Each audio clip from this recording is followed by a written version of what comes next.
ડાંગ જિલ્લા cyber crime પોલીસની ટીમે મહિલાની ફેક ઇન્સ્ટાગ્રામ આઈડી બનાવનાર એક આરોપીને ધરમપુરથી ઝડપી પાડ્યો.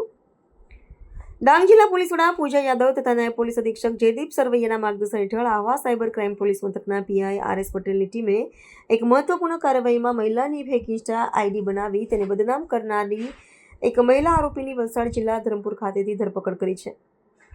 સાયબર ક્રાઇમ પોલીસ મથકમાં પીઆઈ આર.એસ. પટેલ દ્વારા ટેકનિકલ સોર્સ અને એનાલિસિસની મદદથી આ ગુનો ગણતરીના સમયમાં ઉકેલાયો છે.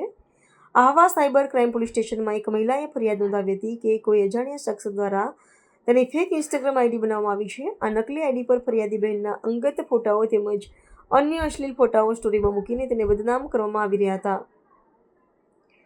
ફરિયાદીને માનસિક ત્રાસ આપવા અને તેમની પ્રતિષ્ઠાને નુકસાન પહોંચાડવાના ઈરાદે આ કૃત્ય કરવામાં આવ્યું હતું, જે અંગે Ahwa cyber crime police station ખાતે ગુનો દાખલ કરવામાં આવ્યો હતો. ફરિયાદની ગંભીરતાને ધ્યાનમાં લઈને સાયબર ક્રાઇમ પોલીસ સ્ટેશનની ટીમે તાત્કાલિક ધોરણે તપાસ શરૂ કરી હતી. ટીમે ટેકનિકલ સોર્સ અને ટેકનિકલ એનાલિસિસની મદદથી ફેક આઈડી બનાવનાર વ્યક્તિનું લોકેશન અને ઓળખ સ્થાપિત કરવા માટે સઘન વર્કઆઉટ કર્યું હતું.